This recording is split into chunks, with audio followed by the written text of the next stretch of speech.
Blood warning, video ini kemungkinan mengandung unsur darah. Lokomotif ini jatuh ke sungai dan hanyut.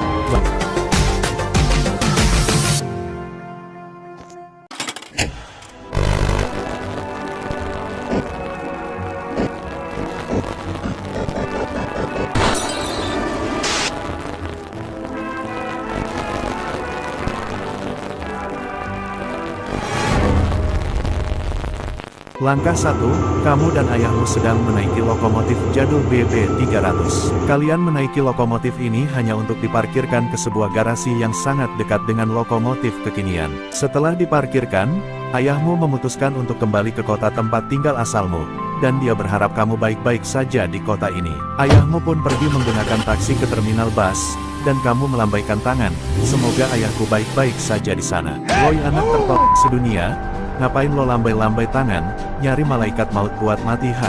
Tiba-tiba masinis lain datang dan memulimu. Kamu pun langsung ketakutan dan merasa, kenapa ya ayah harus meninggalkanku, katamu di dalam hati. Tanpa lama, salah satu dari mereka ini pun langsung menonjokmu. Bengong baik, mau ikutan main lempar bola rugby kan? Kata dia, kamu mengatakan enggak dengan rasa gugup akibat terjatuh. Tapi karena kamu gugup mereka menamparmu, jadi orang jangan gugup dong. Gugup itu dosa. Manusia dilarang gugup semasa hidupnya woi. Ayo dipaksa aja, memaksa orang lain itu kan bagus ya. Mereka pun tertawa jahat meski kamu belum berkata untuk kedua kalinya. Langkah 2, kalian tiba di lapangan kosong yang letaknya cukup jauh dari stasiun. Pas kamu berada di lapangan, salah satu dari mereka sengaja menyenggol kakimu sehingga kamu terjatuh dan ditertawakan. Ups, sorry ye, sengaja. Soalnya lo itu gembel dan gak populer, makanya lo patut diginiin. Mereka pun hendak menolong kamu yang terjatuh, tapi mereka justru malah mempermainkan perbuatan baik itu. Bangun aja sendiri, dasar bek, lemah amat jadi manusia, kuat dong. Setelah kamu berdiri kembali, mereka pun mulai bermain lempar rugby ke pemain demi pemain. Woi orang ini, tangkep nih bola.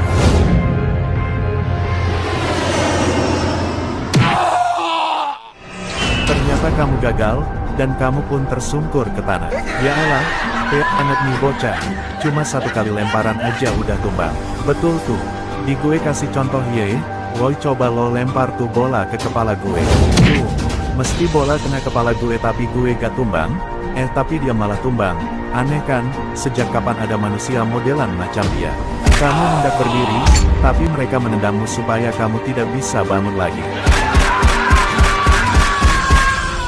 Tiba-tiba bel stasiun berbunyi menandakan para masinis yang bekerja hari ini harus kumpul di lapangan kantor stasiun untuk berbaris. Weh udah baris weh, tinggalin aja nih si gembel tol ini, udah lemah lagi. Mereka pun meninggalkanmu yang pingsan terbaring di tanah lapangan.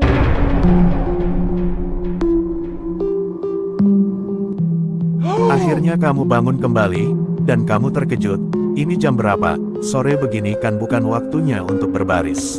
Jadi kamu pun gercep kembali ke stasiun. Setibanya di tempat, suasana sudah sepi, dan bos pun memarahimu. Kamu ini dari mana saja? Saya cari kamu pas baris kok gak ada, marahnya bos. Tapi bos, aku bisa jelaskan, cukup, penjelasanmu selalu saja menjadi tameng untuk menutupi perilakumu yang ceroboh itu. Karena sudah muak, bos pun pergi dan memecatmu, karena sering dinilai ceroboh dan tidak lengkap dalam mengikuti aturan stasiun. Rasain woy, dia dimarahin bos. Kita mah enggak, emang banget dah, kata mereka sambil mentertawakanmu. Cu, ini lokomotif punya dia ya. Kudet amet sih gak kayak lokomotif kita yang ngikutin saman. Iya, gembel amet tuh orang, masa lokomotif burukan gini masih dipakai, minimal ngikutin saman lah. Kudet kamu pun sedih, selalu saja kamu dikata-katain dengan kata tak mengenakan dari mereka, maka kamu pun memutuskan untuk pulang. Tapi, sebelum pulang, tiba-tiba OB stasiun menghadangmu. Mas, kamu disuruh cuci semua lokomotif yang diparkir sini, kan tadi gak ikutan baris, jadinya disuruh nyuci sama bos. Suruh nyuci loko, hukuman nyuci baju seragam masinis aja dia gampang capek, apalagi nyuci loko segede gaban gini, auto pingsan dia, sambung mereka. Langkah 3, cuci lokomotif menggunakan teknik manual pakai ember dan pel. Karena kamu sangat menyayangi lokomotif jadul milik ayahmu, maka kamu mencucinya dahulu, setelah itu baru lokomotif lain. Wan, ini loko punya lo toh, jelek amat, kudet lagi, Kudet-kudet kayak anjing, kata mereka dengan sedikit gelak tawa. Kamu memohon mereka untuk turun biar pas bersihin loko gak keganggu sama mereka. Lo ngatur, bersihin aja dulu, nanti kita turun kok. Iya kan, iya tuh, kata mereka. Karena perkataan mereka, kamu bersihkan saja lokomotif milik ayahmu. Saat membersihkan bagian belakang, kamu terkejut, ada sebuah coretan wajah setan dan tulisan, ini wujud asli keluarga lo, mirip Dajjal. Kesabaran sudah habis, emosi meluap, kamu pun membanting pel dan marah besar karena mereka telah menjatuhkan nama baik keluargamu. Dia kenapa sih teriak-teriak kayak orang ODGJ gitu? Tahu tuh, dasar terbelakang. Tiba-tiba salah satu dari pembuli terkena ember karena kamu marah dan melempar kepada mereka yang sudah menyakitimu. Karena lemparan itu sangat keras sehingga kepala dari pembuli itu bocor. Alhasil para pembuli itu pun menjadi marah besar terhadapmu dan berniat untuk menyakitimu lagi. Kamu pun berlari dari stasiun pakai motor buat cepat-cepat pulang ke rumah sewaan di kota ini supaya menjauh dari mereka yang bakal mengamuk. Udah gembel psikopat lagi tuh orang. Udah. Kita bawa sajam aja yuk buat bunuh malam ini, kata pembuli. Ayo cepat kumpulin sajamnya, terus serlap rumah dia, gue udah gak sabar nih nunggu malam, kata pembuli ini sambil emosi. Kamu rasa sepertinya para pembuli itu mungkin sudah jauh saat mengejarmu atau mereka tidak mengejarmu sama sekali. Sepertinya kamu harus lapor mereka ke bos stasiun kalau kamu selalu dilecehkan oleh mereka bahkan pernah melukaimu sampai pingsan. Jadi kamu tidak akan membiarkan hal ini terus terjadi untuk kedepannya.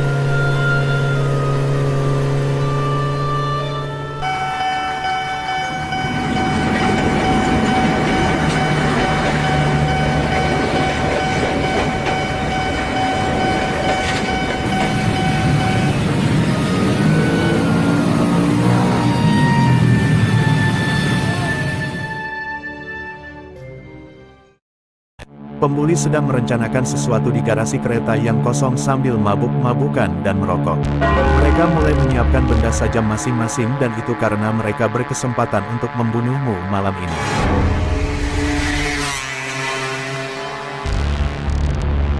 Setibanya di rumahmu, mereka memutuskan untuk masuk ke rumahmu dengan memecahkan kaca jendela. Langkah 4, bangun dari tidur karena mendengar suara pecahan kaca. Kamu terbangun dan akan segera memeriksa suara pecah itu. Langkah 5, tiba di dapur dan ternyata jendela dapur pecah. Ulah siapa ini, kok bisa pecah gini jendelanya? Saat dicek keluar, kamu tidak melihat siapa-siapa di luar kosong dan halaman belakang rumah sewaanmu tidak memiliki semak-semak dan barang bekas yang disimpan. Tiba-tiba, ada yang menembak kepalamu dari belakang. Para pembuli akhirnya berhasil membuatmu tewas dan mereka akan membawamu ke sebuah tempat. Mereka tiba di stasiun 101, yaitu stasiun yang terbengkalai dan tempat penghuni arwah untuk membuangmu ke sungai dekat stasiun ini.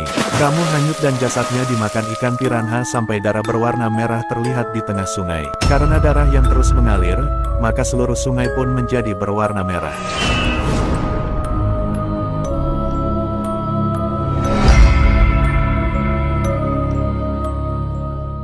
Di stasiun, mereka berniat untuk membuang lokomotif tua milik ayahmu ke sungai stasiun 101, jadi kamu tewas bersama lokomotif milik ayahmu. Cih, loko butut jelek dan gak guna ini harus dimatiin kayak si yang punya itu toh.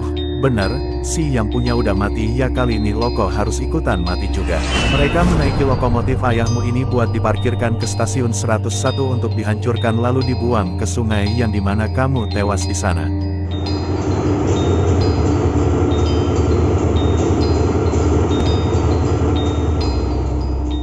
Setibanya di stasiun 101, mereka pun mulai merusak lokomotif milik ayahmu dengan menggunakan palu dan dirusak bersama-sama.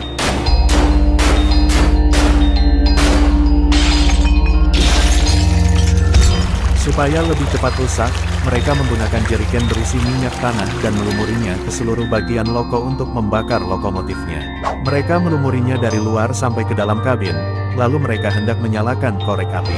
Mereka mengetesnya di dalam kabin untuk melihat apakah apinya menyala atau tidak. Tiba-tiba salah satu dari mereka terpleset hingga minyak tersebut membuat lantai sangat licin lalu menjatuhi kalian semua. Kalian terjatuh dan seluruh kulit kalian tertusuk beling kaca jendela, lalu kalian berteriak kesakitan dan salah satu dari kulit kalian mengeluarkan banyak darah. Karena tidak tahan sakit, mereka berusaha melepaskan beling dari kulit mereka, tetapi api yang mereka nyalakan membesar sehingga mereka terjebak dalam kabin lokomotif yang terbakar. Lokomotif terbakar dari dalam kabin dan mengeluarkan banyak cairan darah dari dalam kabin, menandakan para penghuni tewas dalam sana. Sekaligus mereka tewas karena kebodohan mereka. Kenapa mereka tidak melakukannya luar lokomotif saja untuk melempar korek api ini ke lokomotif dan mereka aman? Karena rel pemberhentian di stasiun 101 ini agak curam, maka lokomotif ini lepas dari rel dan berjalan menuju sungai yang dimana kamu tewas di sana.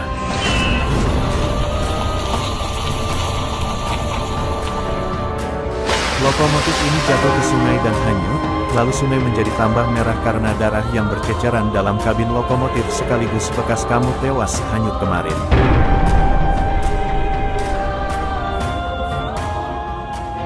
Saat tengah asyik mandi sungai, tiba-tiba anak-anak yang main di sungai ini pun langsung kabur secara mendadak. Mereka merasa jijik dengan darah yang terdapat pada sungai itu. Jadi, ada salah satu dari anak-anak yang mandi di sungai muntah-muntah karena air dari sungai bercampur darahnya tertelan ke dalam perut. Dan karena darah yang menjijikan dan air sungai yang penuh bakteri, maka anak ini pun tewas terjangkit penyakit kotor. Di sisi lain, semua orang yang mancing di sungai ini langsung lari, karena tiba-tiba ada bau busuk menyengat seperti bau bangkai. Bau bangkai itu adalah darah dari para penghuni yang tewas terbakar dalam kabin lokomotif ayahmu, sehingga darahnya menjadi busuk. Lalu arwah kamu dan para penghuni berkeliaran, sehingga sepanjang sungai yang dipenuhi darah ini akan dijuluki sebagai sungai berhantu di masa depan. Moral dalam insiden, orang yang disakiti jauh lebih baik daripada kita yang menyakitinya.